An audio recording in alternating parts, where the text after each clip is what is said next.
Pro Schmo community, we're getting into this right away. Christian Rodriguez, Melquizael Costa versus Christian Rodriguez, man. It looks like Melquizael Costa is cutting weight for the second time in 60 days. He's an oversized featherweight, wide frame, man, this guy. He's much larger than Thiago, who's a lightweight, facing Christian Rodriguez. Now, I don't want to downplay Melquizael Costa. He's a credentialed grappler. He's a great kickboxer. He's got kicks to the body, round kick to the body, front kick to the body, and he likes to open his opponent's guard to get those kicks through. He can clinch you, and he likes that tie clinch, but here's where we're gonna have problems. All right, you're facing Christian Rodriguez, and I'm not sure at what point Melquizael Costa has now become the Cappers community underdog of the week. Everyone has Melquizael Costa, if not in their breakdown defeating Christian Rodriguez, at least the underdog of the week. All right, someone worth sprinkling or hammering for plus money. I think this is appalling, folks. You know, I mean, I don't understand. Like, if you ever watched Christian Rodriguez against Jonathan Pierce, he had Jonathan Pierce nearly submitted twice in that fight. I understand Julia Rosa put out Christian Rodriguez, but do you know where Christian Rodriguez was at the time? 13,000 feet in that elevation, Colorado, if I'm not mistaken. Do you guys understand that this isn't the UFC Las Vegas or anywhere at sea level where he fought Julia Rosa, who's also a great fighter? That's another thing. You know, do you guys know the level of competition that Juicy J has fought?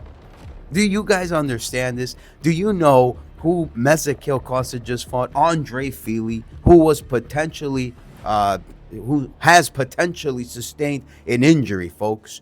Sustained an injury before fighting Melquizael Costa. Walking out physiotherapy 3 days prior to his fight. That's crazy. Or he sold. But there's no way you're getting submitted in the half card when you're a black belt. That's appalling. Melquizael Costa, man, again, I don't want to downplay him or his skill set, but he's a weight bully. Let's look at first of all, who is Christian Rodriguez, man? Pressure focused striker. All right, pressure focused striker with an incredible, powerful, solid right hand. Folks, this guy's got those wide hooks. We could talk about his boxing, his skill set for days. If this guy chooses to overextend his striking, it's literally to take his opponents down. Now, when you've seen him scramble, this is a guy that will secure a position, first, and then attempt a submission, which he does incredibly well with. If you've seen the Isaac Dogarian fight, how he scrambles. If you've seen the grapplers he's fought, like Jonathan Pierce, how this man scrambles. Listen, we're talking about a fight with Raul Rojas Jr., who's a 10th planet guy, and they believe in submission over position. They'll sacrifice it all for the submission. And you're telling me that Christian Rodriguez is not defeating Melquizael Costa? That's appalling.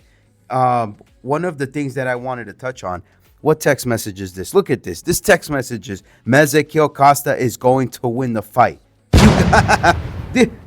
This is appalling. It's absurd. I don't even find this funny, man.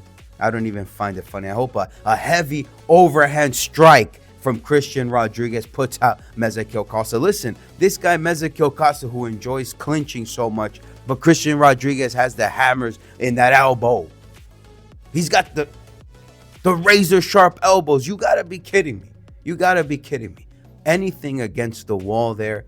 If Melquizael Costa thinks he could clinch Christian Rodriguez up against the wall and try and wear him out, wear him down or score on him. If this guy thinks, Melquizael Costa, if he thinks he's walking into this fight to try and score points against Christian Rodriguez as he defends, because that's what Rodriguez does. He will defend, and I'll take his back if I could get him down. Absolutely not. Christian Rodriguez is a credentialed grappler. Let's look at the strength of schedule.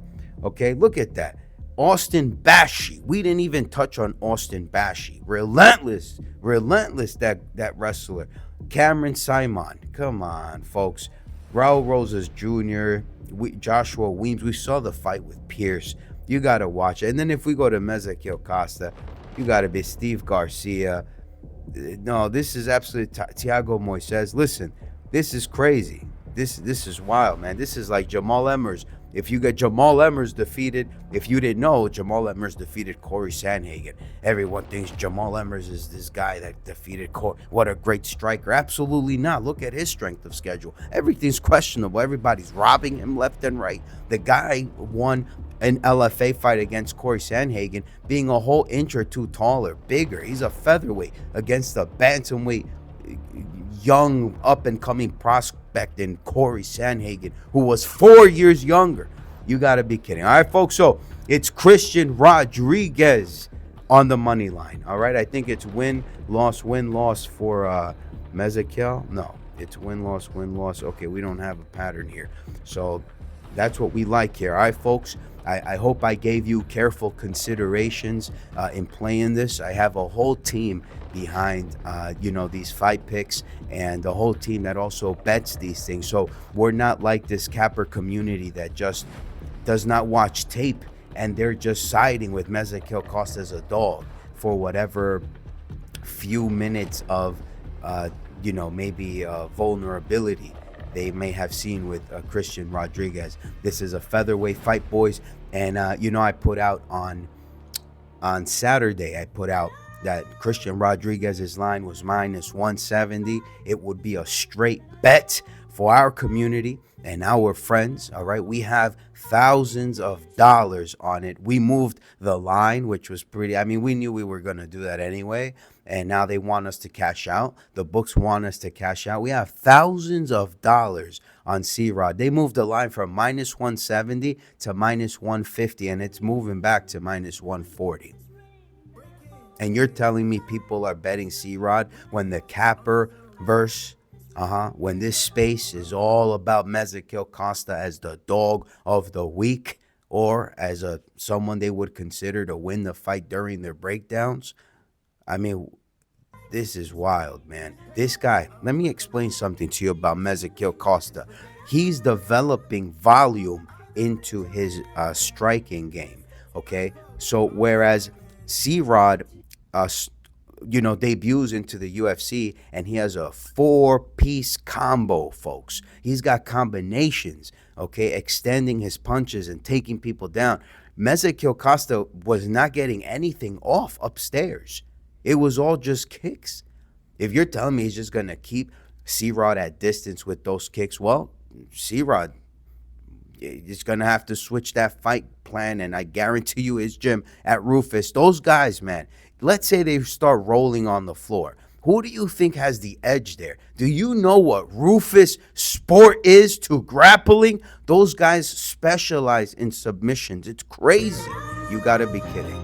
Melquizael Costa, I can't even believe it. This is a conversation. We slammed straight bet money line. You heard it here first. Pro Schmobets. Nobody finna extort me, even when they record me. I'ma keep it more G.